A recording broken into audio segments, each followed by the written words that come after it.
হাদিসে আছে নবী সাল্লাল্লাহু আলাইহি সাল্লাম বলছেন আল্লাহ তাআলা সবচেয়ে বেশি রাগান্বিত হয় জমিনে কোন অপরাধের কারণে জানেন? জিনা। খোদার কসম, আল্লাহ তাআলা জমিনে কোন পাপের কারণে সবচেয়ে বেশি রাগান্বিত? কোন পাপ? হ্যাঁ, নবীজি সাল্লাল্লাহু আলাইহি সাল্লাম আল্লাহর গায়রতে নবীজি বলছে আল্লাহু আগিয়ারু মিন্নি, আল্লাহর আত্মসম্মানে সবচেয়ে বেশি আঘাত লাগে কোন পাপের কারণে? নবীজি বলছেন জিনা। হ্যাঁ, এই জন্য আল্লাহ পাক ইসলামী শরীয়তে আর কোনো পাপের শাস্তি এত মারাত্মক নাই, জিনার শাস্তি যা। আল্লাহ যেন বলছে এত গোস্বা হয়েছে যে বন্ধু ওই বিবাহিত জিনাকার ব্যভিচারী পাথর মারা মারা না, এখন পাথর মারেন, পাথর ওরে পাথর মারেন, ফারজুমুহু ওরে পাথর মারেন। আমরা কেউ না মানলাম তাই বলি কি আল্লাহর বিধান অকার্যকর? কেমন গুসাটা হইলে আল্লাহ এটা কয় মাইরা লাও, তারে মাইরা লাও, তারে মাইরা ফেল, পাথর মারে। নারী নারী হোক, ছেলে ছেলে হোক, ছেলে মেয়ে হোক, পুরুষ পুরুষ হোক, হ্যাঁ হ্যাঁ, এর পাথর মারে মারো, তিলে তিলে মেরে লাও, তারে তিলে তিলে মেরে ফেল। এই জন্য হাদিসের মধ্যে আছে, আমি নিজে পড়ছি, এক ব্যক্তি নবীজির কাছে এসে যখন বলছি ইয়া রাসূলুল্লাহ ইন্নী কাদ জানাইতু, আমি জিনা করেছি, ফাকিম আলাইয়া, আমার উপরে শরীয়তের বিধান কার্যকর করেন। নবীজি চোখ বড় হয়ে গেছে, তিনবার নবী জিজ্ঞাসা করছে আবিকা জুনুন, আরে তুমি কি পাগল? জুনুন মানে কি? তুমি পাগল? তুমি কি বললা এটা? ইন্না লিল্লাহি ওই কি কয়? মুসলমান এটা কি বলে? মুসলমান এটা কেমনে বলে? শোনো ভাইয়া, নবী সাল্লাল্লাহু আলাইহি সাল্লাম তখন সাহাবাদেরকে বলছে যাও এলাকায় যাও, খবর লাগাও এ কোনো পাগল কিনা, প্রতিবন্ধী কিনা। ওই কি কয়? হ্যাঁ বলে জিনা করছে। সাহাবীরা খবর নিয়ে আসা বলছি ইয়া রাসূলুল্লাহ না, সে পাগল না, সে সত্যিকার অর্থেই জিনা করেছে। আল্লাহ নবী সাল্লাল্লাহু আলাইহি সাল্লাম তাহলে যাও তাকে পাথর মেরে মারো, এবং পাথর মারছে। যিনি রাহমাতুল লিল আলামিন, নবী কি কথা বুঝেন নাই চাচা? তিনি রাহমাতুল লিল আলামিন। ওই যে মাওলানা আনাস সুন্দর কথা বল, নবীজি বলছে একটা কোরবানির প্রাণী জবাই করলে তোমরা ওই প্রাণীর জন্য জবাই করবা যে ছুরিটা দিয়া, ওটার বেশি করে ধার দিয়া লো, যাতে করে দোতা ছুরি দিয়া জবাই করে পশুটারে কি দিও না। সেই রাসূল বলতেছে একটা আস্তা মানুষ ওরে পাথর মারো, আল্লাহ বলছে ওরে পাথর মারো। এবার বলো ভাইয়া, হারাম এই কাজের প্রতি আল্লাহর কি পরিমাণ নারাজ। পুরুষে পুরুষে সমকামিতা অপকর্ম করত, এই পৃথিবীতে এর চাইতে জঘন্য শাস্তি আল্লাহ তাআলা আর কোন জাতিকে দেয় না। কওমে লূতকে আল্লাহ যে শাস্তি দিয়েছে, 7 তবক জমিনের মাটি উঠাইয়া এরপরে আসমানের কাছে নিয়ে উল্টাইয়া একটা আসার দিছে, দিয়া এটার উপরে ফাজআলনা আলিয়াহা সাফিলাহা, কোরআনে আছে আমি নিচের ভাগ মাটি উপরে উঠাই লাইছি, উপরেরটা নিচে দিয়ে দিছি, তো সব নিচে। এর উপরে আমতারনা আলাইহিম হিজারা, উপরে তাদের উপরে এরপরে পাথরের বৃষ্টি বর্ষণ করে ওই জায়গাটারে নদী বানিয়ে দিছে। ওরা কি করতো? পুরুষে পুরুষে অপকর্ম করত। কি ভাইয়া? জিনা কিংবা ব্যভিচার। এজন্যই বললাম পুরুষ পুরুষ কিংবা মেয়ে মেয়ে কিংবা পুরুষ মহিলা যাই হোক, ব্যভিচার গুরুতর অপরাধ।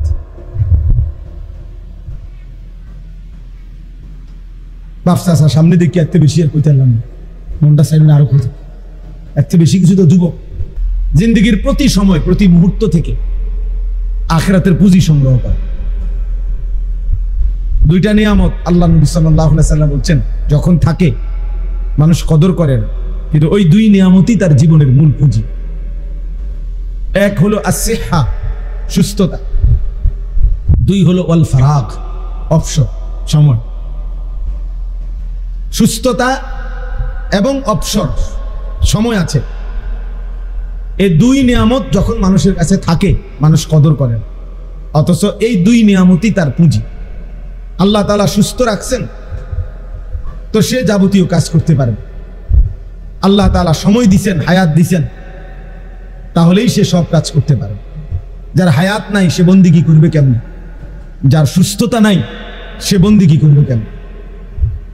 এজন্য নবী সাল্লাল্লাহু আলাইহি ওয়াসাল্লাম বলছেন, নি'মাতানি মাগবুনুন ফীহিমা কাসীরুম মিনান নাস। দুটি নিয়ামত এমন আছে যে দুইটি নিয়ামত থাকা অবস্থায় অধিকাংশ মানুষ ধোঁকা খায়। আসিহাতু ওয়াল ফারাগ, এক নাম্বার হলো সুস্থতা, দুই নাম্বার হলো অবসর, সময়। এই কিশোর নওজোয়ান ছেলেদের দুইটাই সমানতালে আছে, সুস্থতাও আছে, সময়ও আছে।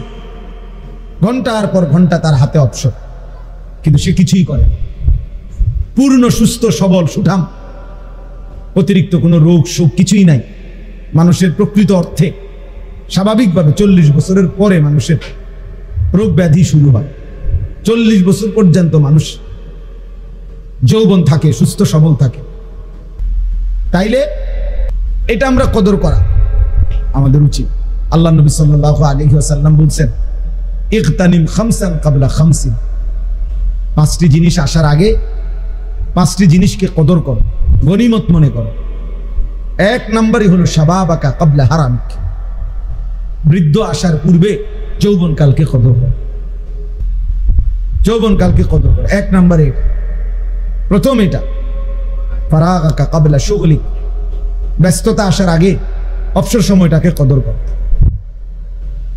সিহাতাকা ক্বাবলা সাকমিক, অসুস্থতা আসার আগে সুস্থতাকে কদর করো।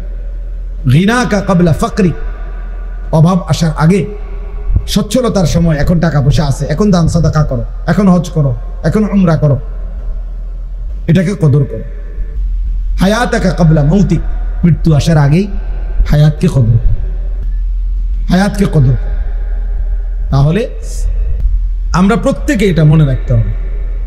প্রত্যেকের উচিত যে যেভাবে যার যার সামর্থ্য অনুপাতে ভালো কাজের ফিকির করা, ভালো কাজের ফিকির অন্তরে আসা। বুজুর্গানে দিন বলেন, উলামায়ে কেরাম বলেন, এটা আল্লাহ তাআলার পক্ষ থেকে বুশরা, মুমিনের জন্য একটা সুসংবাদ, যে তার অন্তরে নেক কাজের, ভালো কাজের ফিকির আছে। আমি মানুষের কল্যাণে, নিজের কল্যাণে, পরিবারের কল্যাণে, ইসলামের কল্যাণে আর কি করতে পারি? তা আমার মাথায় যদি ভিন্ন ভিন্ন ভিন্ন সুন্দর সুন্দর চিন্তা ফিকির আসে, এটা উত্তম, এটা বুশরা, এটা আল্লাহর পক্ষ থেকে যেন ওই বান্দার জন্য একটা সুসংবাদ। এজন্য তোমরা অনেক ছেলে পেলে আসো, গুনাহ আর নাফরমানি ছাড়া, অসভ্যতা আর অশ্লীলতা ছাড়া কল্পনায় কিছুই আসে না। ওই অন্তর বুঝাই যায় শয়তান পুরাটা দখল করে ফেলছে। আল্লাহ নবী সাল্লাল্লাহু আলাইহি সাল্লাম বলেন, শয়তান মানুষের কলবে ওত পেতে থাকে। ইজা যাকারাল্লাহ খানাস, যখন আল্লাহর স্মরণ করে শয়তান সরে যায়।